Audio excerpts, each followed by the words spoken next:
स्वागत है। इतिहास के सुनहरे पन्नों की अनोखी यात्रा पर वीडियो पसंद आए तो वीडियो को लाइक करें और सब्सक्राइब करें।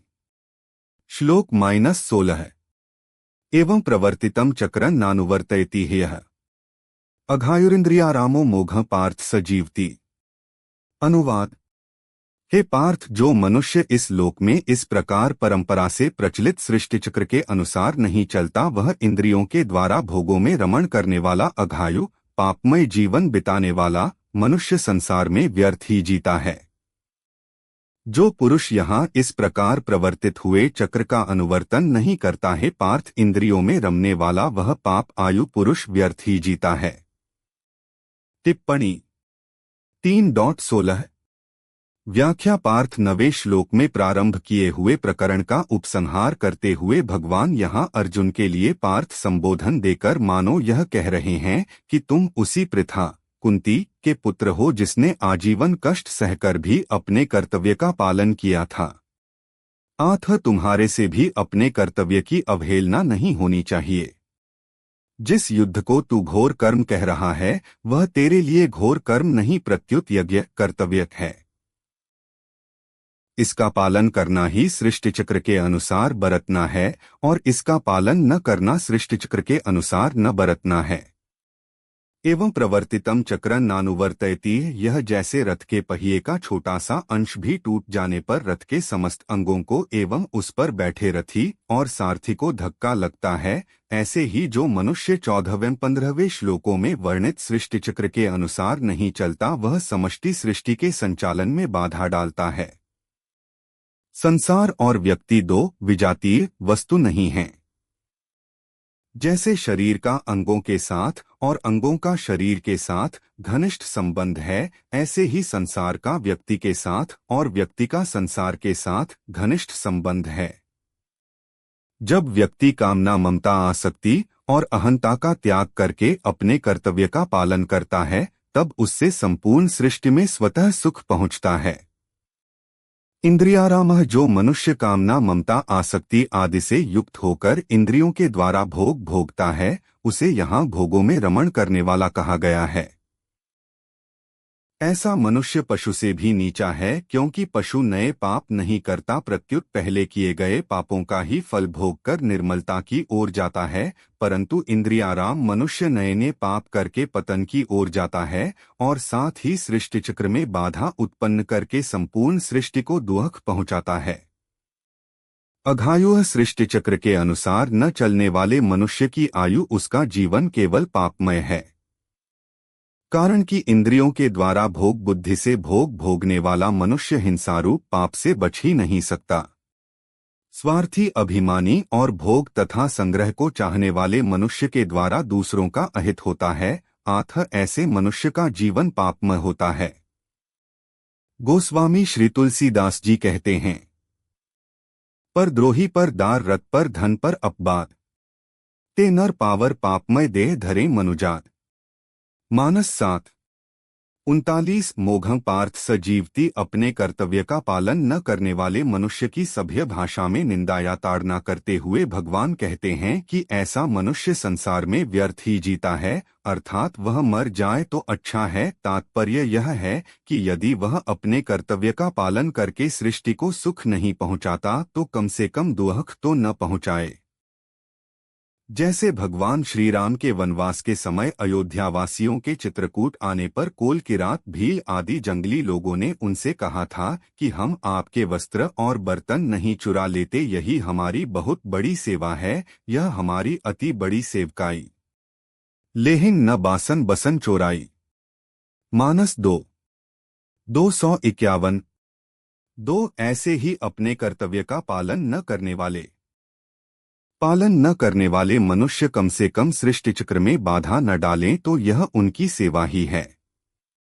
सृष्टि चक्र के अनुसार न चलने वाले मनुष्य के लिए भगवान ने पहले स्तेन एव सह 3:12 वह चोर ही है और भुंजते ते त्वघम 3:13 वे तो पाप को ही खाते हैं, इस प्रकार कहा। और अब इस श्लोक में अघायुरिंद्रियारामः, वह पापायु और इंद्रियाराम है, ऐसा कहकर उसके जीने को भी व्यर्थ बताते हैं।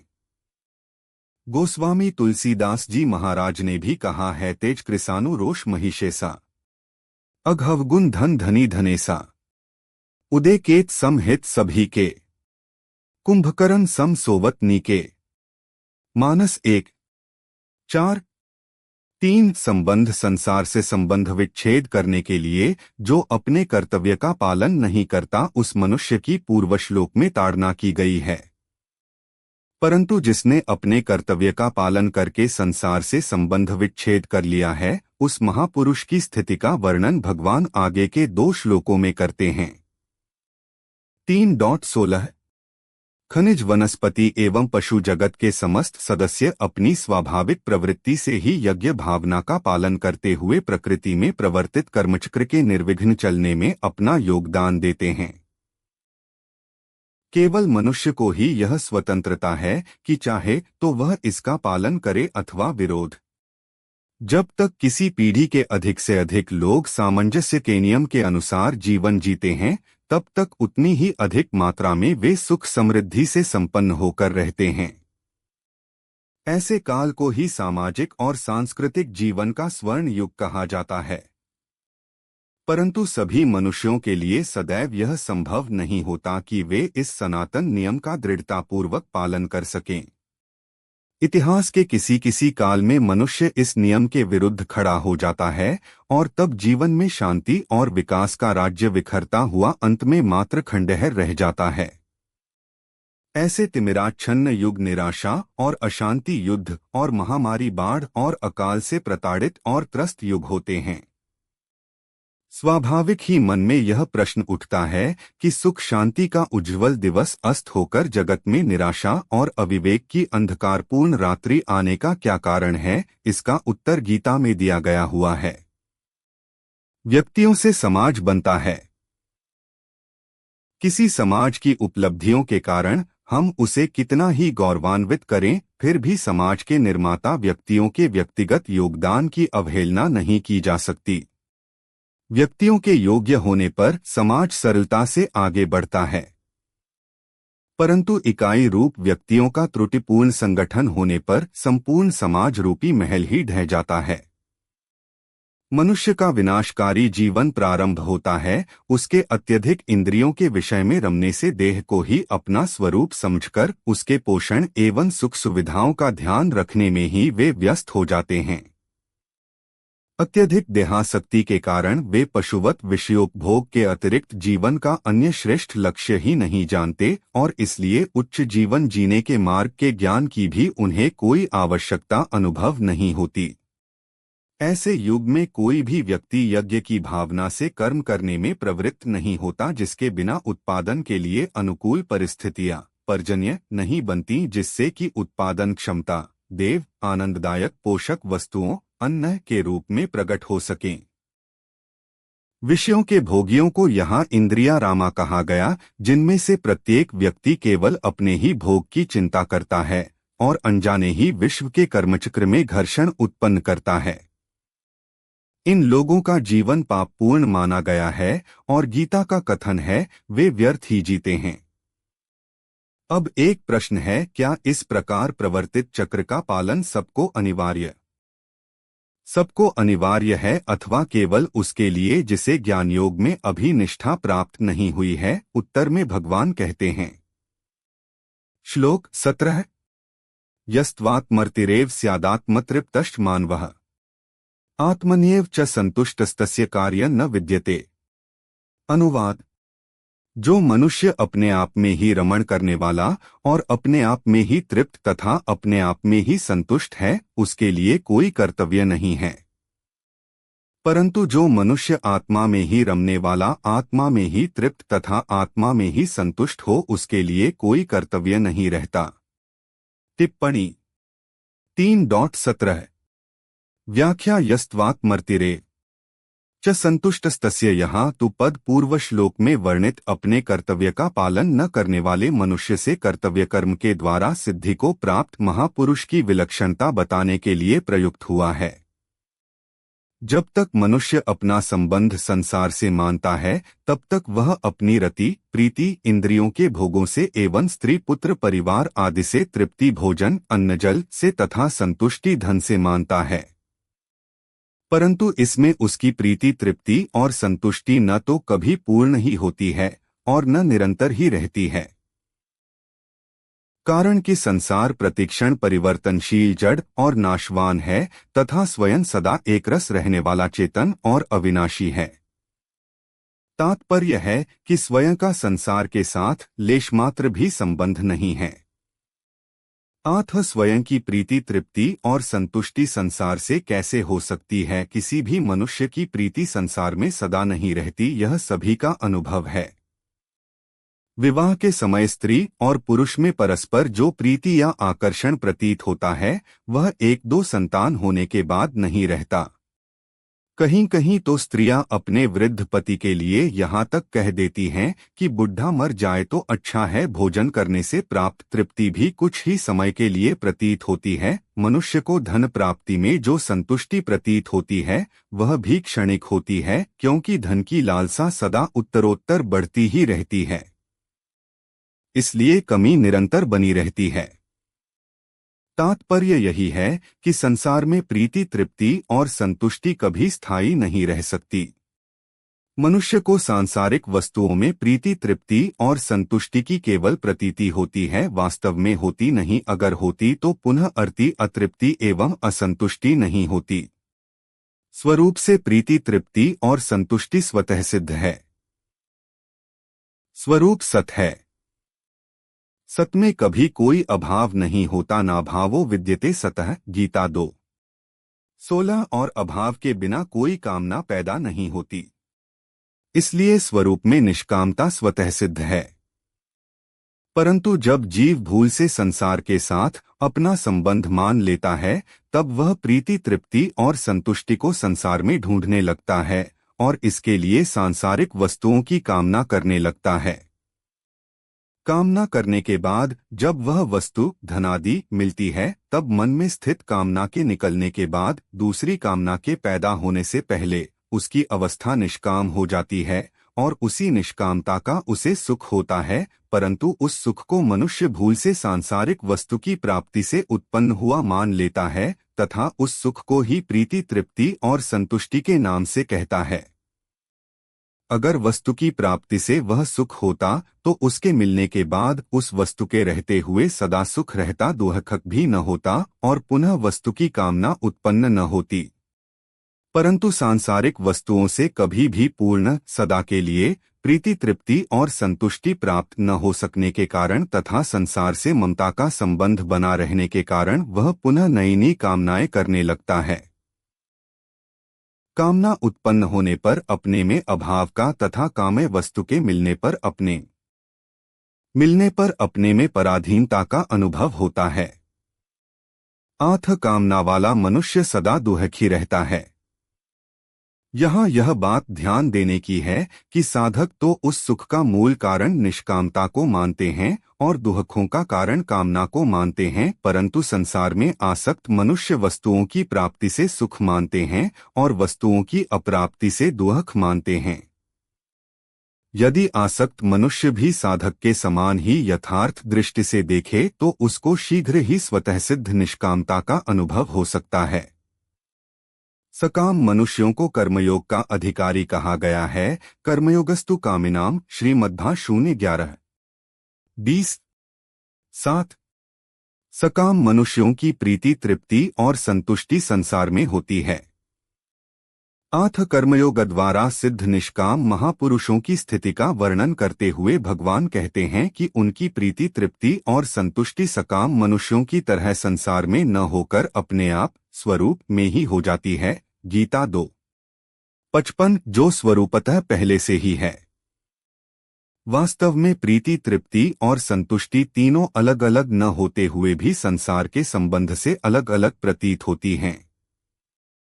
इसीलिए संसार से संबंध विच्छेद होने पर उस महापुरुष की प्रीति तृप्ति और संतुष्टि तीनों एक ही तत्व स्वरूप में हो जाती है। भगवान ने इस श्लोक में 2 बार तथा आगे के 18वें श्लोक में एक बार एव और च पदों का प्रयोग किया है। इससे यह भाव प्रकट होता है कि कर्मयोगी की प्रीति, तृप्ति और संतुष्टि में किसी प्रकार की कमी नहीं रहती एवं तत्व के अतिरिक्त अन्य की आवश्यकता भी नहीं रहती। गीता 6:22।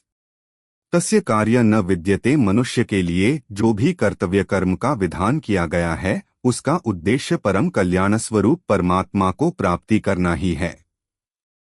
किसी भी साधन, कर्मयोग, ज्ञान योग अथवा भक्ति योग के द्वारा उद्देश्य की सिद्धि हो जाने पर मनुष्य के लिए कुछ भी करना, जानना अथवा पाना शेष नहीं रहता, जो मनुष्य जीवन की परम सफलता है। मनुष्य के वास्तविक स्वरूप में किंचन मात्र अभाव न रहने पर भी जब तक वह संसार के संबंध के कारण अपने में अभाव समझकर और शरीर को मैं तथा मेरा मानकर अपने लिए कर्म करता है, तब तक उसके लिए कर्तव्य शेष रहता ही है। परंतु जब वह अपने लिए कुछ भी न करके दूसरों के लिए अर्थात शरीर, इंद्रियां, मन, बुद्धि, प्राणों के लिए, माता पिता, स्त्री, पुत्र, परिवार के लिए, समाज के लिए, देश के लिए और जगत के लिए संपूर्ण कर्म करता है, तब उसका संसार से संबंध विच्छेद हो जाता है। संसार से सर्वथा संबंध विच्छेद होने पर उसका अपने लिए कोई कर्तव्य शेष नहीं रहता, कारण कि स्वरूप में कोई भी क्रिया नहीं होती। जो भी क्रिया होती है संसार के संबंध से ही होती है और सांसारिक वस्तु के द्वारा ही होती है। अतः जिनका संसार से संबंध है उन्हीं के लिए कर्तव्य है। कर्म तब होता है जब कुछ न कुछ पाने की कामना होती है और कामना पैदा होती है अभाव से। सिद्ध महापुरुष में कोई अभाव होता ही नहीं, फिर उनके लिए करना कैसा? कर्मयोग के द्वारा सिद्ध महापुरुष की रति, तृप्ति और संतुष्टि जब अपने आप में ही हो जाती है, तब कृतकृत्य, ज्ञातव्य और प्राप्तव्य हो जाने से वह विधि निषेध से ऊंचा उठ जाता है। यद्यपि उस पर शास्त्र का शासन नहीं रहता, तथापि उसकी समस्त क्रियाएं स्वाभाविक ही शास्त्रानुकूल तथा दूसरों के लिए आदर्श होती हैं। यहाँ तस्य कार्य न विद्यते पदों का अभिप्राय यह नहीं है कि उस महापुरुष से कोई क्रिया होती ही नहीं। कुछ भी करना शेष न रहने पर भी उस महापुरुष के द्वारा लोक संग्रह के लिए क्रियाएं स्वतः होती हैं। जैसे पलकों का गिरना उठना, श्वासों का आना जाना, भोजन का पचना आदि क्रियाएं स्वतः प्रकृति में होती हैं, ऐसे ही उस महापुरुष के द्वारा सभी शास्त्रानुकूल आदर्शरूप क्रियाएं भी कर्तृत्वाभिमान न होने के कारण स्वतः होती हैं। 3.17 कर्म के चक्र का पालन अधिकतर साधकों के लिए करणीय है, क्योंकि यज्ञ भावना से कर्म के आचरण द्वारा उनका व्यक्तित्व संगठित होता है और उनमें जीवन के श्रेष्ठ कार्य ध्यान की योग्यता आती है। निस्वार्थ कर्म के द्वारा प्राप्त अंतकरण की शुद्धि एवं एकाग्रता का उपयोग जब निधिध्यासन में किया जाता है, तब साधक अहंकार के परे अपने शुद्ध आत्मस्वरूप की अनुभूति प्राप्त करता है। पूर्णत्व प्राप्त ऐसे सिद्ध पुरुष के लिए कर्म की चित्त शुद्धि के साधन के रूप में कोई आवश्यकता नहीं रहती, वरन कर्म तो उसके ईश्वर साक्षात्कार की अभिव्यक्ति मात्र होते हैं। यह एक सुविदित तथ्य है कि तृप्ति एवं संतोष के लिए ही हम कर्म में प्रवृत्त रहते हैं। तृप्ति और संतोष मानो जीवन रथ के दो चक्र हैं। इन दोनों की प्राप्ति के लिए ही हम धन का अर्जन, रक्षण, परिग्रह और व्यय करने में व्यस्त रहते हैं। परंतु आत्मानुभवी पुरुष अपने अनंत आनंद स्वरूप में उस तृप्ति और संतोष का अनुभव करता है कि उसे फिर बाह्य वस्तुओं की कोई आवश्यकता नहीं रह जाती। जहाँ तृप्ति और संतोष है, वहाँ सुख प्राप्ति की इच्छाओं की उत्पत्ति कहाँ, इच्छाओं के अभाव में कर्म का अस्तित्व कहाँ। इस प्रकार आत्म अज्ञान के कार्य, इच्छा, विक्षेप और कर्म का उसमें सर्वथा अभाव होता है। स्वाभाविक है, ऐसे पुरुष के लिए कोई अनिवार्य कर्तव्य नहीं रह जाता। सभी कर्मों का प्रयोजन उसमें पूर्ण हो जाता है। जगत के सामान्य नियमों में उसे बांधा नहीं जा सकता। वह ईश्वरीय पुरुष बनकर पृथ्वी पर विचरण करता है। और श्लोक 18 नैव तस्य कृतेनार्थो न कृतेने कश्चन। न चास्य सर्वभूतेषु कशिचिदर्थव्यपाश्रयः। अनुवाद। उस कर्मयोग से सिद्ध हुए महापुरुष का इस संसार में न तो कर्म करने से कोई प्रयोजन रहता है और न कर्म न करने से ही कोई प्रयोजन रहता है, तथा संपूर्ण प्राणियों में किसी भी प्राणी के साथ इसका किंचन मात्र भी स्वार्थ का संबंध नहीं रहता। इस जगत में उस पुरुष का कृत और अकृत से कोई प्रयोजन नहीं है और न वह किसी वस्तु के लिए भूतमात्र पर आश्रित होता है। टिप्पणी 3.18 व्याख्या नैव तस्य कृतेनार्थः प्रत्येक मनुष्य की कुछ न कुछ करने की प्रवृत्ति होती है। जब तक यह करने की प्रवृत्ति किसी सांसारिक वस्तु की प्राप्ति के लिए होती है तब तक उसका अपने लिए करना शेष रहता ही है। अपने लिए कुछ न कुछ पाने की इच्छा से ही मनुष्य बंधता है। उस इच्छा की निवृत्ति के लिए कर्तव्य कर्म करने की आवश्यकता है। कर्म दो प्रकार से किए जाते हैं, कामना पूर्ति के लिए और कामना निवृत्ति के लिए। साधारण मनुष्य तो कामना पूर्ति के लिए कर्म करते हैं, पर कर्मयोगी कामना निवृत्ति के लिए कर्म करता है। इसलिए कर्मयोग से सिद्ध महापुरुष में कोई भी कामना न रहने के कारण उसका किसी भी कर्तव्य से किंचन मात्र भी संबंध नहीं रहता। उसके द्वारा निःस्वार्थ भाव से समस्त सृष्टि के हित के लिए स्वतः कर्तव्य कर्म होते हैं। कर्मयोग से सिद्ध महापुरुष का कर्मों से अपने लिए व्यक्तिगत सुख आराम के लिए कोई संबंध नहीं रहता। इस महापुरुष का यह अनुभव होता है कि पदार्थ, शरीर, इंद्रियां, अंतःकरण आदि केवल संसार के हैं और संसार से मिले हैं, व्यक्तिगत नहीं हैं। अतः इनके द्वारा केवल संसार के लिए ही कर्म करना है, अपने लिए नहीं। कारण यह है कि संसार की सहायता के बिना कोई भी कर्म नहीं किया जा सकता। इसके अलावा मिली हुई कर्म सामग्री का संबंध भी समष्टि संसार के साथ ही संसार के हैं और संसार से मिले हैं, व्यक्तिगत नहीं हैं। अतः इनके द्वारा केवल संसार के लिए ही कर्म करना है, अपने लिए नहीं। कारण यह है कि संसार की सहायता के बिना कोई भी कर्म नहीं किया जा सकता। इसके अलावा मिली हुई कर्म सामग्री का संबंध भी समष्टि संसार के साथ ही है, अपने साथ नहीं। इसलिए अपना कुछ नहीं है। व्यष्टि के लिए समष्टि हो ही नहीं सकती। मनुष्य की यही गलती होती है कि वह अपने लिए समष्टि का उपयोग करना चाहता है, इसी से उसे अशांति होती है। अगर वह शरीर, इंद्रियां, मन, बुद्धि, पदार्थ आदि का समष्टि के लिए उपयोग करे तो उसे महान शांति प्राप्त हो सकती है। कर्मयोग से सिद्ध महापुरुष में यही विशेषता रहती है कि उसके कहलाने वाले शरीर, इंद्रियां, मन, बुद्धि, पदार्थ आदि का उपयोग मात्र संसार के लिए ही होता है। अतः उसका शरीर आदि की क्रियाओं से अपना कोई प्रयोजन नहीं रहता। प्रयोजन न रहने पर भी उस महापुरुष से स्वाभाविक ही लोगों के लिए आदर्शरूप उत्तम कर्म होते हैं। जिसका कर्म करने से प्रयोजन रहता है उससे आदर्श कर्म नहीं होते, यह सिद्धांत है। नाकृतेन कश्चन, जो मनुष्य शरीर, इंद्रियां, मन, बुद्धि आदि से अपना संबंध मानता है और आलस्य, प्रमाद आदि में रुचि रखता है, वह कर्मों को नहीं करना चाहता, क्योंकि उसका प्रयोजन प्रमाद, आलस्य, आराम आदि से उत्पन्न तामस सुख रहता है। गीता 18:39। परंतु यह महापुरुष जो सात्विक सुख से भी ऊंचा उठ चुका है, तामस सुख में प्रवृत्त हो ही कैसे सकता है, क्योंकि इसका शरीर आदि से किंचन मात्र भी संबंध नहीं रहता। फिर आलस्य, आराम आदि में रुचि रहने का तो प्रश्न ही नहीं उठता।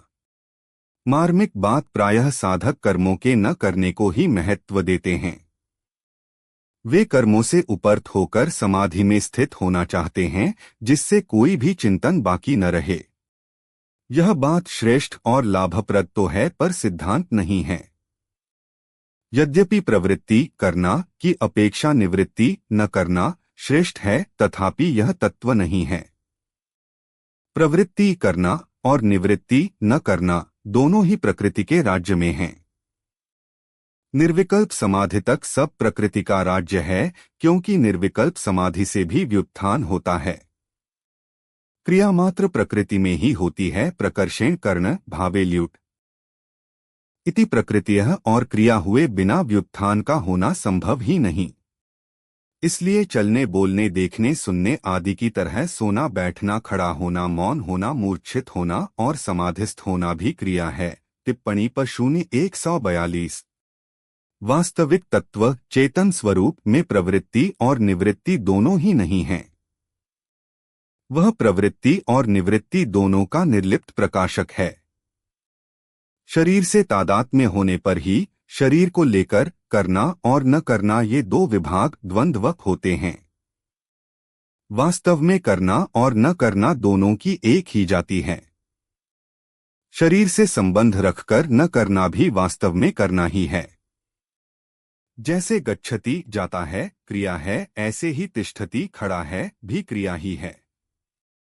यद्यपि स्थूल दृष्टि से गच्छति में क्रिया स्पष्ट दिखाई देती है और तिष्ठति में क्रिया नहीं दिखाई देती है, तथापि सूक्ष्म दृष्टि से देखा जाए तो जिस शरीर में जाने की क्रिया थी उसी में अब खड़े रहने की क्रिया है।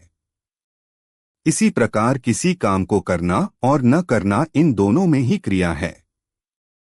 अतः जिस प्रकार क्रियाओं का स्थूल रूप से दिखाई देना प्रवृत्ति प्रकृति में ही है, उसी प्रकार स्थूल दृष्टि से क्रियाओं का दिखाई न देना निवृत्ति भी प्रकृति में ही है। जिसका प्रकृति एवं उसके कार्य से भौतिक तथा आध्यात्मिक और लौकिक तथा पारलौकिक कोई प्रयोजन नहीं रहता, उस महापुरुष का करने एवं न करने एवं उसके कार्य से भौतिक तथा आध्यात्मिक और लौकिक तथा पारलौकिक कोई प्रयोजन नहीं रहता, उस महापुरुष का करने एवं न करने से कोई स्वार्थ नहीं रहता। जड़ता के साथ संबंध रहने पर ही करने और न करने का प्रश्न होता है, क्योंकि जड़ता के संबंध के बिना कोई क्रिया होती ही नहीं। इस महापुरुष का जड़ता से सर्वथा संबंध विच्छेद हो जाता है और प्रवृत्ति एवं निवृत्ति दोनों से अतीत सहजनिवृत्त तत्व में अपनी स्वाभाविक स्थिति का अनुभव हो जाता है। अतः साधक को जड़ता, शरीर में अहंता और ममता से संबंध विच्छेद करने की ही आवश्यकता है। तत्व तो सदा ज्यों का त्यों विद्यमान है ही। न चास्य सर्वभूतेषु कश्चिदर्थव्यपाश्रयः शरीर तथा संसार से किंचन मात्र भी स्वार्थ का संबंध न रहने के कारण उस महापुरुष की समस्त क्रियाएं स्वतः दूसरों के हित के लिए होती हैं। जैसे शरीर के सभी अंग स्वतः शरीर के हित में लगे रहते हैं, ऐसे ही उस महापुरुष का अपना कहलाने वाला शरीर, जो संसार का एक छोटा सा अंग है, स्वतः संसार के हित में लगा रहता है। उसका भाव और उसकी संपूर्ण चेष्टाएं संसार के हित के लिए ही होती हैं। जैसे अपने हाथों से अपना ही मुख धोने पर अपने में स्वार्थ प्रत्युपकार अथवा अभिमान का भाव नहीं आता, ऐसे ही अपने कहलाने वाले शरीर के द्वारा संसार का हित होने पर उस महापुरुष में किंचित भी स्वार्थ प्रत्युपकार अथवा अभिमान का भाव नहीं आता। पूर्व श्लोक में भगवान ने सिद्ध महापुरुष के लिए कहा कि उसके लिए कोई कर्तव्य नहीं है, तस्य कार्यं न विद्यते। उसका हेतु बताते हुए भगवान ने इस श्लोक में उस महापुरुष के लिए 3 बातें कही हैं। 1. कर्म करने से उसका कोई प्रयोजन नहीं रहता। 2. कर्म न करने से भी उसका कोई प्रयोजन नहीं रहता। और 3. किसी भी प्राणी और पदार्थ से उसका किंचन मात्र भी स्वार्थ का संबंध नहीं रहता, अर्थात कुछ पाने से भी उसका कोई प्रयोजन नहीं रहता। वस्तुतः स्वरूप में करने अथवा न करने का कोई प्रयोजन नहीं है और किसी व्यक्ति तथा वस्तु के साथ कोई संबंध भी नहीं है, कारण कि शुद्ध स्वरूप के द्वारा कोई क्रिया होती ही नहीं। जो भी क्रिया होती है वह प्रकृति और प्रकृतिजन्य पदार्थों के संबंध से ही होती है। इसलिए अपने लिए कुछ करने का विधान ही नहीं है। जब तक मनुष्य में करने का राग, पाने की इच्छा, जीने की आशा और मरने का भय रहता है, तब तक उस पर कर्तव्य का दायित्व रहता है। परंतु जिसमें किसी भी क्रिया को करने अथवा न करने का कोई राग नहीं है, संसार की किसी भी वस्तु आदि को प्राप्त करने की इच्छा नहीं है, जीवित रहने की कोई आशा नहीं है और मृत्यु से कोई भय नहीं है, उसे कर्तव्य करना नहीं पड़ता, प्रत्युत उससे स्वतः कर्तव्य कर्म होते रहते हैं। जहां अकर्तव्य होने की संभावना हो वहीं कर्तव्य पालन की प्रेरणा रहती है। विशेष बात गीता में भगवान की ऐसी शैली रही है कि वे भिन्न भिन्न साधनों से परमात्मा की ओर चलने वाले साधकों के भिन्न भिन्न लक्षणों के अनुसार ही परमात्मा को प्राप्त सिद्ध महापुरुषों के लक्षणों का वर्णन करते हैं। यहाँ 17वें-18वें श्लोकों में भी इसी शैली का प्रयोग किया गया है। जो साधन जहाँ से प्रारंभ होता है अंत में वहीं उसकी समाप्ति होती है। गीता में कर्मयोग का प्रकरण यद्यपि दूसरे अध्याय के 39वें श्लोक से प्रारंभ होता है, तथापि कर्मयोग के मूल साधन का विवेचन दूसरे अध्याय के 47वें श्लोक में किया गया है। उस श्लोक 2:47 के 4 चरणों में बताया गया है। 1. कर्मण्येवाधिकारस्ते, तेरा कर्म करने में ही अधिकार है। 2. मा फलेषु कदाचन, कर्मफलों में तेरा कभी भी अधिकार नहीं है। 3. माँ कर्मफल हेतुर्भुवः, तू कर्मफल का हेतु मत बन। 4. माँ ते संगोस्त्व कर्मणि, तेरी कर्म न करने में आसक्ति न हो। प्रस्तुत श्लोक 3:18 में ठीक उपर्युक्त साधना की सिद्धि की बात है। वहां 2:47 में दूसरे और तीसरे चरण में साधक के लिए जो बात कही गई है वह प्रस्तुत श्लोक के उत्तरार्ध में सिद्ध महापुरुष के लिए कही गई है कि उसका किसी प्राणी और पदार्थ से कोई स्वार्थ का संबंध नहीं रहता। वह पहले और चौथे चरण में साधक के लिए जो बात कही गई है वह प्रस्तुत श्लोक के पूर्वार्ध में सिद्ध महापुरुष के लिए कही गई है कि उसका कर्म करने अथवा न करने दोनों से ही कोई प्रयोजन नहीं रहता। इस प्रकार 17वें-18वें श्लोकों में कर्मयोग से सिद्ध हुए महापुरुष के लक्षणों का ही वर्णन किया गया है। कर्मयोग के साधन की दृष्टि से वास्तव में 18वां श्लोक पहले तथा 17वां श्लोक बाद में आना चाहिए, कारण कि जब कर्मयोग से सिद्ध हुए महापुरुष का कर्म करने अथवा न करने से कोई प्रयोजन नहीं रहता तथा उसका किसी भी प्राणी पदार्थ से किंचन मात्र भी स्वार्थ का संबंध नहीं रहता, तब उसकी रति तृप्ति और संतुष्टि अपने आप में ही हो जाती है। परंतु 16वें श्लोक में भगवान ने मोघ पार्थ सजीवती पदों से कर्तव्य पालन न करने वाले मनुष्य के जीने को निरर्थक बतलाया था। 17वें श्लोक में यह तो पद देकर यह बतलाते हैं कि यदि सिद्ध महापुरुष कर्तव्य कर्म नहीं करता तो उसका जीना निरर्थक नहीं है, प्रत्युत महान सार्थक है, कारण कि उसने मनुष्य जन्म के उद्देश्य को पूरा कर लिया है। उसके लिए अब कुछ भी करना शेष नहीं रहा। जिस स्थिति में कोई भी कर्तव्य शेष नहीं रहता उस स्थिति को साधारण से साधारण मनुष्य भी प्रत्येक अवस्था में तत्परता एवं लगनपूर्वक निष्काम भाव से कर्तव्य कर्म करने पर प्राप्त कर सकता है, क्योंकि उसकी प्राप्ति में सभी स्वतंत्र और अधिकारी हैं। कर्तव्य का संबंध प्रत्येक परिस्थिति से जुड़ा हुआ है, इसलिए प्रत्येक परिस्थिति में कर्तव्य निहित रहता है। केवल सुखलोलुपता से ही मनुष्य कर्तव्य को भूलता है। यदि वह निस्वार्थ भाव से दूसरों की सेवा करके अपनी सुखलोलुपता मिटा डाले तो जीवन के सभी दुखों से छुटकारा पाकर परम शांति को प्राप्ति हो सकता है। इस परम शांति की प्राप्ति में सबका समान अधिकार है।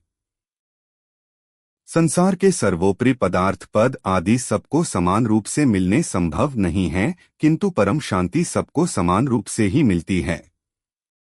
संबंध पीछे के 2 श्लोकों में वर्णित महापुरुष की स्थिति को प्राप्त करने के लिए साधक को क्या करना चाहिए, इस पर भगवान आगे के श्लोक में साधन बताते हैं। सामान्य मनुष्य कर्म में 2 कारणों से प्रवृत्त होता है, क कर्म करने से कृत कुछ लाभ की आशा और ख कर्म न करने से अकृत किसी हानि का भय। परंतु जिसने अपने परम पूर्ण आत्मस्वरूप को साक्षात कर लिया, ऐसे तृप्त और संतुष्ट पुरुष को कर्म करने अथवा न करने से कोई प्रयोजन नहीं रह जाता, क्योंकि उसे न अधिक लाभ की आशा होती है और न हानि का भय। आत्मानुभूति में स्थित वह पुरुष आनंद के लिए किसी भी वस्तु या व्यक्ति पर आश्रित नहीं होता। परमार्थ दृष्टि से बाह्य विषय रूप जगत आत्मस्वरूप से भिन्न नहीं है। वास्तव में आत्मा ही अविद्या वृत्ति से जगत के रूप में प्रतीत होता है। चूंकि तुमने समुद्र के समान पूर्णत्व प्राप्त नहीं किया है, इसलिए। श्लोक 19। तस्मात् सक्तः सत्तं कार्यं कर्म समाचर असक्तो ह्याचरन् कर्म परमाप्नोति पुरुषः। अनुवाद। इसलिए तू निरंतर आसक्तिरहित होकर कर्तव्य कर्म का भली भांति आचरण कर, क्योंकि आसक्तिरहित होकर कर्म करता हुआ मनुष्य परमात्मा को प्राप्त हो जाता है। इसलिए तुम अनासक्त होकर सदैव कर्तव्य कर्म का सम्यक आचरण करो, क्योंकि अनासक्त पुरुष कर्म करता हुआ परमात्मा को प्राप्त होता है। टिप्पणी 3.19 व्याख्या। तस्मात् सक्तः सत्तं कार्यं कर्म समाचर पूर्व श्लोकों से इस श्लोक का संबंध बताने के लिए यहाँ तस्मात् पद आया है। पूर्व श्लोकों में भगवान ने कहा कि अपने लिए कर्म करने की कोई आवश्यकता न रहने पर भी सिद्ध महापुरुष के द्वारा लोक संग्रहार्थ क्रियाएं हुआ करती हैं। इसलिए अर्जुन को भी उसी तरह निष्काम भाव से कर्तव्य कर्म करते हुए परमात्मा को प्राप्त करने की आज्ञा देने के लिए भगवान ने तस्मात् पद का प्रयोग किया है। कारण कि अपने स्वरूप स्व के लिए कर्म करने और न करने से कोई प्रयोजन नहीं है। कर्म सदैव पर दूसरों के लिए होता है, स्व के लिए नहीं। अतः दूसरों के लिए कर्म करने से कर्म करने का राग मिट जाता है और स्वरूप में स्थिति हो जाती है। अपने स्वरूप से विजातीय जड़ पदार्थों के प्रति आकर्षण को आसक्ति कहते हैं। आसक्तिरहित होने के लिए आसक्ति के कारण को जानना आवश्यक है।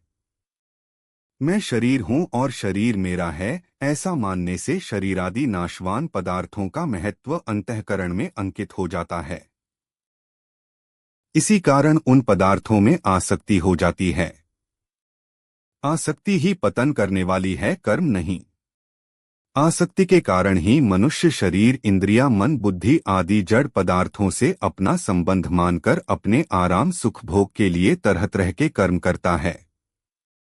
इस प्रकार जड़ता से आसक्तिपूर्वक माना हुआ संबंध ही मनुष्य के बारंबार जन्म मरण का कारण होता है। कारण गुणसंगोस्य सत्सद्योनि जन्मसु। गीता 13:21। आसक्तिरहित होकर कर्म करने से जड़ता से संबंध विच्छेद हो जाता है। आसक्ति वाला मनुष्य दूसरों का हित नहीं कर सकता, जबकि आसक्तिरहित मनुष्य से स्वतः स्वाभाविक प्राणी मात्र का हित होता है। उसके सभी कर्म केवल दूसरों के हितार्थ होते हैं। संसार से प्राप्त सामग्री शरीर आदि से हमने अभी तक अपने लिए ही कर्म किए हैं। उसको अपने ही सुख भोग और संग्रह में लगाया है। इसलिए संसार का हमारे पर ऋण है, जिसे उतारने के लिए केवल संसार के हित के लिए कर्म करना आवश्यक है। अपने लिए फल की कामना रखकर कर्म करने से पुराना ऋण तो समाप्त होता नहीं, नया ऋण और उत्पन्न हो जाता है। ऋण से मुक्त होने के लिए बार बार संसार में आना पड़ता है। केवल दूसरों के हित के लिए सब कर्म करने से पुराना ऋण समाप्त हो जाता है और अपने लिए कुछ न करने तथा कुछ न चाहने से नया ऋण उत्पन्न नहीं होता। इस तरह जब पुराना ऋण समाप्त हो जाता है और नया ऋण उत्पन्न नहीं होता, तब बंधन का कोई कारण न रहने से मनुष्य स्वतः मुक्त हो जाता है। कोई भी कर्म निरंतर नहीं रहता, पर आसक्ति अंतःकरण में निरंतर रहा करती है। इसलिए भगवान सत्तम असक्तः पदों से निरंतर आसक्तिरहित होने के लिए कहते हैं। मेरे को कहीं भी आसक्त नहीं होना है, ऐसी जागृति साधक को निरंतर रखनी चाहिए। निरंतर आसक्तिरहित रहते हुए जो विहित कर्म सामने आ जाए उसे कर्तव्य मात्र समझकर कर देना चाहिए, ऐसा उपर्युक्त पदों का भाव है। वास्तव में देखा जाए तो किसी के भी अंतःकरण में आसक्ति निरंतर नहीं रहती।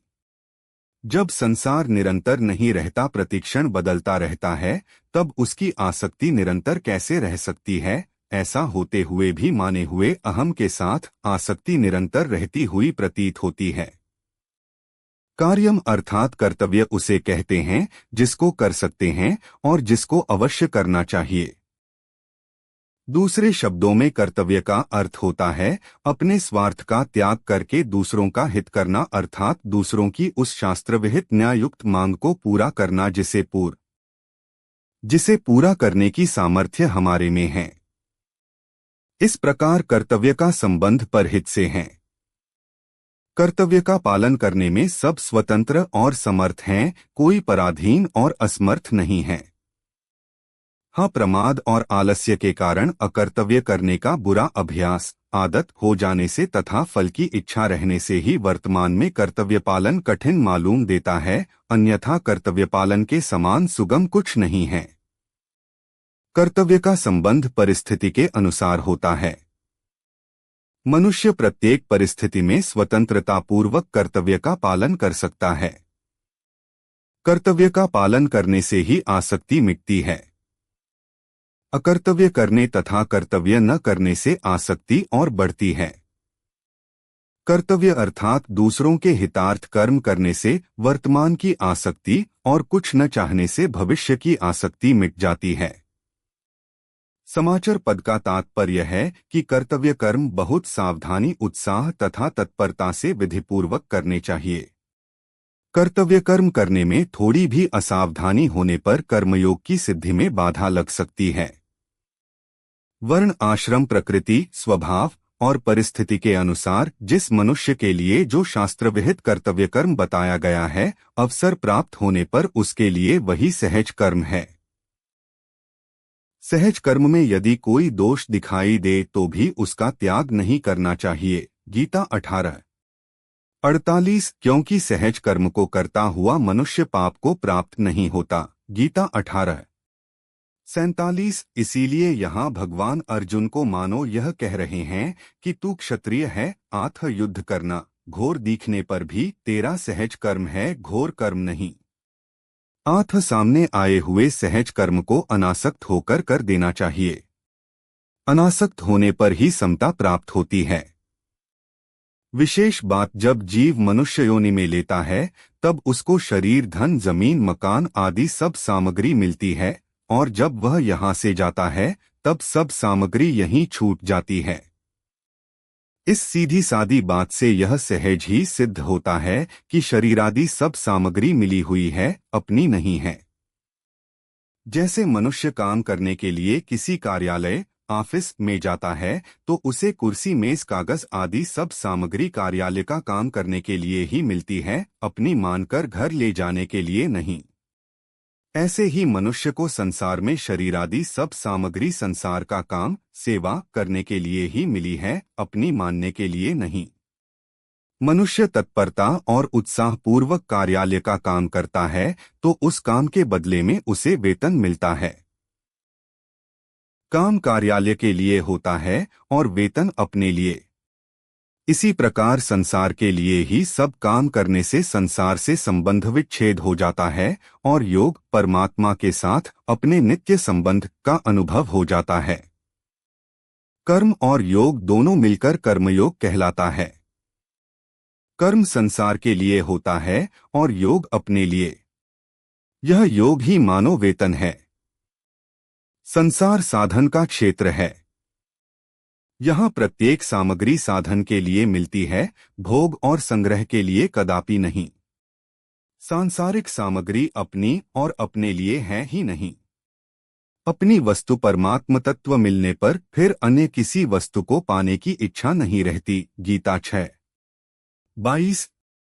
परंतु सांसारिक वस्तुएं चाहे जितनी प्राप्त हो जाए पर उन्हें पाने की इच्छा कभी मिटती नहीं, प्रत्युत और बढ़ती है।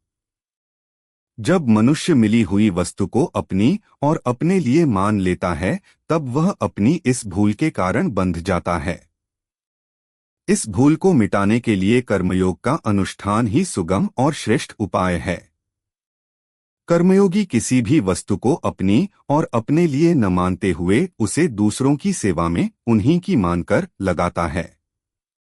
अतः वह सुगमतापूर्वक संसार बंधन से मुक्त हो जाता है। कर्म तो सभी प्राणी किया करते हैं, पर साधारण प्राणी और कर्मयोगी द्वारा किए गए कर्मों में बड़ा भारी अंतर होता है।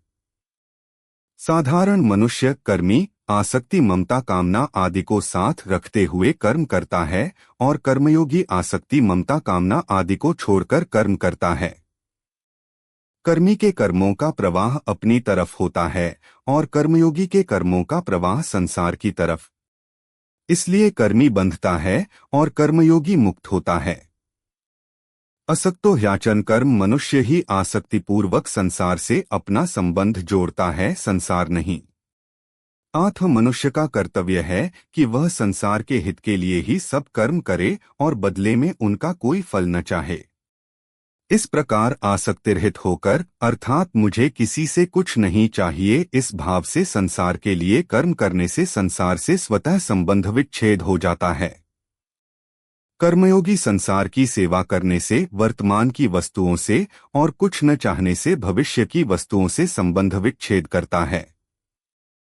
मेले में स्वयंसेवक अपना कर्तव्य समझकर दिन भर यात्रियों की सेवा करते हैं और बदले में किसी से कुछ नहीं चाहते। रात्रि में सोते समय उन्हें किसी की याद नहीं आती, कारण कि सेवा करते समय उन्होंने किसी से कुछ चाहा नहीं।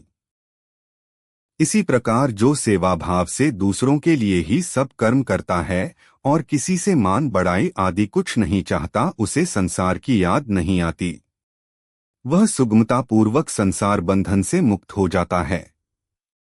कर्म तो सभी किया करते हैं, पर कर्मयोग तभी होता है जब आसक्तिरहित होकर दूसरों के लिए कर्म किए जाते हैं। आसक्ति शास्त्रहित कर्तव्य कर्म करने से ही मिट सकती है। धर्म ते बिरती मानस 3:16। 1. शास्त्र निषिद्ध कर्म करने से आसक्ति कभी नहीं मिट सकती। परमाप्नोति पुरुषः जैसे 13वें अध्याय के 34वें श्लोक में भगवान ने परम पद से सांख्ययोगी के परमात्मा को प्राप्त होने की बात कही, ऐसी ही यहाँ परम पद से कर्मयोगी के परमात्मा को प्राप्त होने की बात कहते हैं। तात्पर्य यह है कि साधक रुचि विश्वास और योग्यता के अनुसार किसी भी मार्ग कर्मयोग ज्ञानयोग या भक्तियोग पर क्यों न चले, उसके द्वारा प्राप्तव्य वस्तु एक परमात्मा ही है। गीता 5:45। प्राप्तव्य तत्व वही हो सकता है जिसकी प्राप्ति में विकल्प संदेह और निराशा न हो तथा जो सदा हो, सब देश में हो, सब काल में हो, सभी के लिए हो, सबका अपना हो और जिस तत्व से कोई कभी किसी अवस्था में किंचन मात्र भी अलग न हो सके, अर्थात जो सबको सदा अभिन्न रूप से स्वतः प्राप्त हो।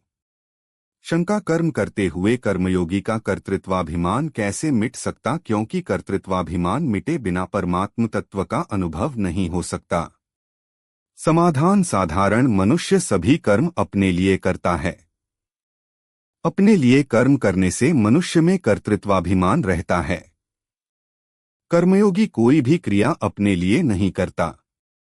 वह ऐसा मानता है कि संसार से शरीर इंद्रिया मन बुद्धि पदार्थ रुपए आदि जो कुछ सामग्री मिली है वह सब संसार की ही है, अपनी नहीं।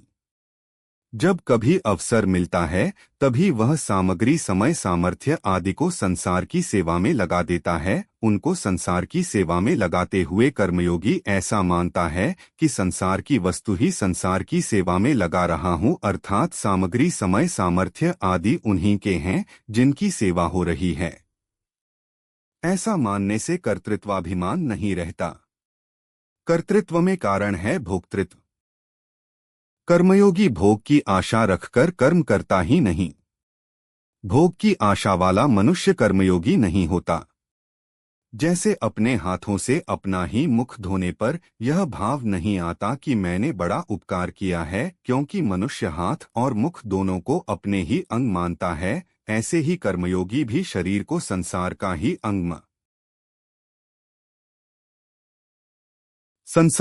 अंग मानता है।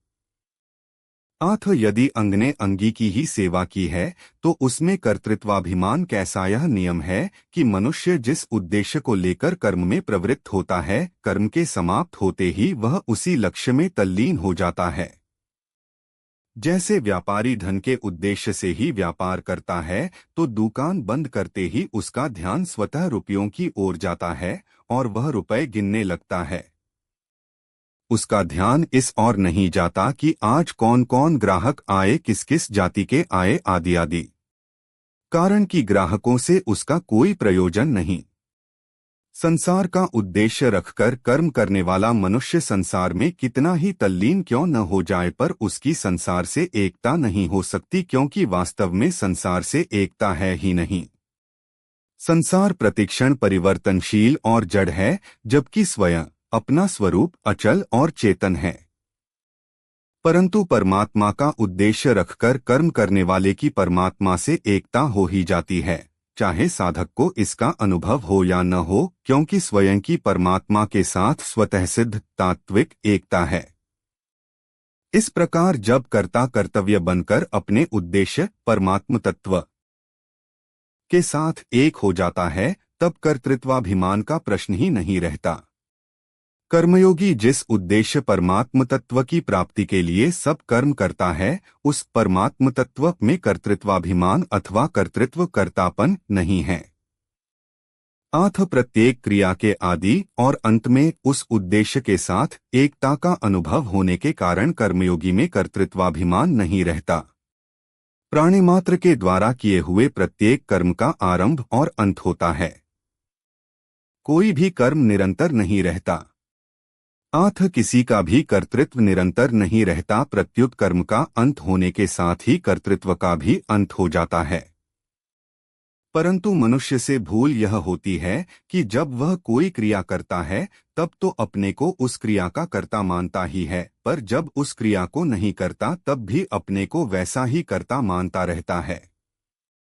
इस प्रकार अपने को निरंतर कर्ता मानते रहने से उसका कर्तृत्वाभिमान मिटता नहीं, प्रत्युत दृढ़ होता है। जैसे कोई पुरुष व्याख्यान देते समय तो वक्ता व्याख्यानदाता होता है, पर जब दूसरे समय में भी वह अपने को वक्ता मानता रहता है, तब उसका कर्तृत्वाभिमान नहीं मिटता। अपने को निरंतर व्याख्यानदाता मानने से ही उसके मन में यह भाव आता है कि श्रोता मेरी सेवा करें, मेरा आदर करें, मेरी आवश्यकताओं की पूर्ति करें, और मैं इन साधारण आदमियों के पास कैसे बैठ सकता हूँ, मैं यह साधारण काम कैसे कर सकता हूँ आदि। इस प्रकार उसका व्याख्यान रूप कर्म के साथ निरंतर संबंध बना रहता है। इसका कारण है व्याख्यान रूप कर्म से धन मान बड़ाई आराम आदि कुछ न कुछ पाने का भाव होना। यदि अपने लिए कुछ भी पाने का भाव न रहे तो कर्तापन केवल कर्म करने तक ही सीमित रहता है, और कर्म समाप्त होते ही कर्तापन अपने उद्देश्य में लीन हो जाता है। जैसे मनुष्य भोजन करते समय ही अपने को उसका भोक्ता अर्थात भोजन करने वाला मानता है, भोजन करने के बाद नहीं, ऐसे ही कर्मयोगी किसी क्रिया को करते समय ही अपने को उस क्रिया का कर्ता मानता है, अन्य समय नहीं। जैसे कर्मयोगी व्याख्यानदाता है और लोगों में उसकी बहुत प्रतिष्ठा है, परंतु कभी व्याख्यान सुनने का काम पड़ जाए तो वह कहीं भी बैठकर सुगमतापूर्वक व्याख्यान सुन सकता है। उस समय उसे न आदर की आवश्यकता है न ऊंचे आसन की, क्योंकि तब वह अपने को श्रोता मानता है, व्याख्यानदाता नहीं। कभी व्याख्यान देने के बाद उसे कोई कमरा साफ करने का काम प्राप्त हो जाए तो वह उस काम को वैसी ही तत्परता से करता है जैसी तत्परता से वह व्याख्यान देने का कार्य करता है। उसके मन में थोड़ा भी यह भाव नहीं आता कि इतना बड़ा व्याख्यानदाता होकर मैं यह कमरा सफाई का तुच्छ काम कैसे कर सकता हूँ, लोग क्या कहेंगे, मेरी इज्जत धूल में मिल जाएगी इत्यादि। वह अपने को व्याख्यान देते समय व्याख्यानदाता, कथा श्रवण के समय श्रोता और कमरा साफ करते समय कमरा साफ करने वाला मानता है। अतः उसका कर्तृत्वाभिमान निरंतर नहीं रहता। जो वस्तु निरंतर नहीं रहती अपितु बदलती रहती है वह वास्तव में नहीं होती और उसका संबंध भी निरंतर नहीं रहता, यह सिद्धांत है। इस सिद्धांत पर दृष्टि जाते ही साधक को वास्तविका कर्तृत्वाभिमान से रहित स्वरूप का अनुभव हो जाता है। कर्मयोगी सब क्रियाएं उसी भाव से करता है जिस भाव से नाटक में एक स्वांगधारी पात्र करता है। जैसे नाटक में हरिश्चंद्र का स्वांग नाटक खेल के लिए ही होता है और नाटक समाप्त होते ही हरिश्चंद्र रूप स्वांग का स्वांग के साथ ही त्याग हो जाता है, ऐसे ही कर्मयोगी का कर्तापन भी स्वांग के समान केवल क्रिया करने तक ही सीमित रहता है। जैसे नाटक में हरिश्चंद्र बना हुआ व्यक्ति हरिश्चंद्र की सब क्रियाएं करते हुए भी वास्तव में अपने को उन क्रियाओं का कर्ता, वास्तविक हरिश्चंद्र नहीं मानता, ऐसे ही कर्मयोगी शास्त्र विहित संपूर्ण कर्मों को करते हुए भी वास्तव में अपने को उन क्रियाओं का कर्ता नहीं मानता। कर्मयोगी शरीर आदि सब पदार्थों को स्वांग की तरह अपना और अपने लिए न मानकर उन्हें संसार का मानते हुए संसार की ही सेवा में लगाता है। अतः किसी भी अवस्था में कर्मयोगी में किंचन मात्र भी कर्तृत्वाभिमान नहीं रह सकता। कर्मयोगी जैसे कर्तृत्व को अपने में निरंतर नहीं मानता, ऐसे ही माता पिता स्त्री पुत्र भाई भौजाई आदि के साथ अपना संबंध भी निरंतर नहीं मानता। केवल सेवा करते समय ही उसके साथ अपना संबंध सेवा करने के लिए ही मानता है। जैसे यदि कोई पति है तो पत्नी के लिए पति है, अर्थात पत्नी कर्कशा हो, कुरूपा हो, कलह करने वाली हो, पर उसे पत्नी रूप में स्वीकार कर लिया तो अपनी योग्यता सामर्थ्य के अनुसार उसका भरण पोषण करना पति का कर्तव्य है। पति के नाते उसके सुधार की बात कह देनी है, चाहे वह माने या न माने। हर समय अपने को पति नहीं मानना है, क्योंकि इस जन्म से पहले वह पत्नी थी इसका क्या पता, और मरने के बाद भी वह पत्नी रहेगी इसका भी क्या निश्चय, तथा वर्तमान में भी वह किसी की माँ है, किसी की पुत्री है, किसी की बहन है, किसी की भाभी है, किसी की ननद है, आदि आदि। वह सदा पत्नी ही तो है नहीं। ऐसा मानने से उससे सुख लेने की इच्छा स्वतः मिटती है और केवल भरण पोषण सेवा करने के लिए ही पत्नी है, यह मान्यता दृढ़ होती है। इस प्रकार कर्मयोगी को संसार में पिता पुत्र पति भाई आदि के रूप में जो स्वांग मिला है उसे वह ठीक ठीक निभाता है। दूसरा अपने कर्तव्य का पालन करता है या नहीं उसकी ओर वह नहीं देखता। अपने में कर्तृत्वाभिमान होने से ही दूसरों के कर्तव्य पर दृष्टि जाती है और दूसरों के कर्तव्य पर दृष्टि जाते ही मनुष्य अपने कर्तव्य से गिर जाता है, क्योंकि दूसरे का कर्तव्य देखना अपना कर्तव्य नहीं है। जिस प्रकार कर्मयोगी संसार के प्राणियों के साथ अपना संबंध निरंतर नहीं मानता, उसी प्रकार वर्ण आश्रम जाति संप्रदाय घटना परिस्थिति आदि के साथ भी अपना संबंध निरंतर नहीं मानता। जो वस्तु निरंतर नहीं है उसका अभाव स्वतः है। अतः कर्मयोगी का कर्तृत्वाभिमान स्वतः मिट जाता है। मार्मिक बात, जिसमें कर्तृत्व नहीं है उस परमात्मा के साथ प्राणी मात्र की स्वतः सिद्ध एकता है। साधक से भूल यह होती है कि वह इस वास्तविकता की तरफ ध्यान नहीं देता। जिस प्रकार झूला कितनी ही तेजी से आगे पीछे क्यों न जाए, हर बार वह समस्थिति में आता ही है, अर्थात जहां से झूले की रस्सी बंधी है उसकी सीध में आगे पीछे जाते समय एक बार आता ही है, उसी प्रकार प्रत्येक क्रिया के बाद अक्रिय अवस्था समता आती ही है। दूसरे शब्दों में पहली क्रिया के अंत तथा दूसरी क्रिया के आरंभ के बीच और प्रत्येक संकल्प तथा विकल्प के बीच समता रहती ही है। दूसरी बात, यदि वास्तविक दृष्टि से देखा जाए तो झूला चलते हुए विषम दिखने पर भी निरंतर समता में ही रहता है, अर्थात झूला आगे पीछे जाते समय भी निरंतर जहां से झूले की रस्सी बंधी है उसकी सीध में ही रहता है। इसी प्रकार जीव भी प्रत्येक क्रिया में समता में ही स्थित रहता है। परमात्मा से उसकी एकता निरंतर रहती है। क्रिया करते समय समता में स्थिति न दिखने पर भी वास्तव में समता रहती ही है। जिसका कोई अनुभव करना चाहे तो क्रिया समाप्त होते ही उस समता का अनुभव हो जाता है। यदि साधक इस विषय में निरंतर सावधान रहे तो उसे निरंतर रहने वाली समता या परमात्मा से अपनी एकता का अनुभव हो जाता है, जहां कर्तृत्व नहीं है। माने हुए कर्तृत्वाभिमान को मिटाने के लिए प्रतीति और प्राप्त का भेद समझ लेना आवश्यक है। जो दिखता है पर मिलता नहीं उसे प्रतीति कहते हैं, और जो मिलता है पर दिखता नहीं उसे प्राप्त कहते हैं। देखने सुनने आदि में आने वाला प्रतिक्षण परिवर्तनशील संसार प्रतीति है और सर्वत्र नित्य परिपूर्ण परमात्म तत्व प्राप्त है। परमात्म तत्व ब्रह्मा से चींटी पर्यंत सबको समान रूप से स्वतः प्राप्त है। इदंता से दिखने वाली प्रतीति का प्रतिक्षण अभाव हो रहा है। दृश्यमात्र प्रतिक्षण अदृश्य में जा रहा है। जिनसे प्रतीति होती है वे इंद्रिया, मन, बुद्धि आदि भी प्रतीति ही हैं। नित्य अचर रहने वाले स्वयं को प्रतीति की प्राप्ति नहीं होती। सदा सब में रहने वाला परमात्म तत्व स्वयं को नित्य प्राप्त है। इसलिए प्रतीति अभाव रूप और प्राप्त भाव रूप है। नास्तो विद्यते भावो नाभावो विद्यते सतः। गीता 2:16। यावन मात्र पदार्थ और क्रिया प्रतीति है। क्रिया मात्र अक्रियता में लीन होती है। प्रत्येक क्रिया के आदि और अंत में सहज स्वतः सिद्ध अक्रिय तत्व विद्यमान रहता है। जो आदि और अंत में होता है वही मध्य में भी होता है, यह सिद्धांत है।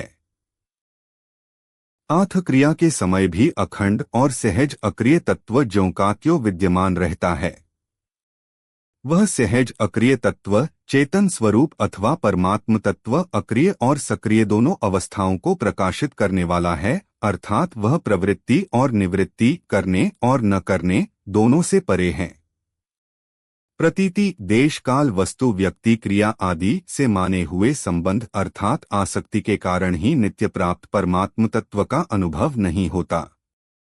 आसक्ति का नाश होते ही नित्य प्राप्त परमात्म तत्व का अनुभव हो जाता है। आथ आसक्तिरहित होकर प्रतीति अपने कहलाने वाले शरीरादि पदार्थों को प्रतीति संसार मात्र की सेवा में लगा देने से प्रतीति शरीरादि पदार्थों का प्रवाह प्रतीति संसार की तरफ ही हो जाता है और स्वतः प्राप्त परमात्म तत्व शेष रह जाता है। संबंध आसक्तिरहित होकर कर्म करने अर्थात अपने लिए कोई कर्म न करने से क्या कोई परमात्मा को प्राप्त हो चुका है, इसका उत्तर भगवान आगे के श्लोक में देते हैं। भगवान श्री कृष्ण उपदेश के समय यह मानकर चलते हैं कि अर्जुन इस विषय में पूर्णतया अनभिज्ञ है, परंतु साथ ही वे उस पर केवल अपने विचार को थोपना भी नहीं चाहते जिन्हें अंधविश्वासपूर्वक वह स्वीकार कर ले। धर्म परिवर्तन कराना वेदांत का कार्य नहीं। हिंदू लोग इससे अनभिज्ञ हैं। कोई भी विधेयात्मक ऐसा करो उपदेश देने के पूर्व विस्तार से तर्क प्रस्तुत किए जाते हैं। कर्म के चक्र को पूर्णत बताने के बाद अब इस श्लोक में वे अंतिम निर्णय पर पहुंचकर अर्जुन को कर्म करने के लिए प्रोत्साहित करते हैं। इसलिए समाज और राष्ट्र के एक योग्य नागरिक होने के नाते तुम सदैव करणीय कर्तव्यों को समय प्रकार से करो। यहाँ फिर एक बार सब कर्मों में अनासक्त रहने पर बल दिया गया है। आसक्ति अहंकार, अहंकार मूलक इच्छा। अनासक्ति का अर्थ है अहंकार और स्वार्थ का परित्याग। इसके पूर्व आसक्ति से वासनाओं की उत्पत्ति के विषय में बताया जा चुका है। निम्नांकित कारण से भी तुमको कर्म करने चाहिए। वीडियो पसंद आया हो तो चैनल को सब्सक्राइब करें और वीडियो को लाइक करें।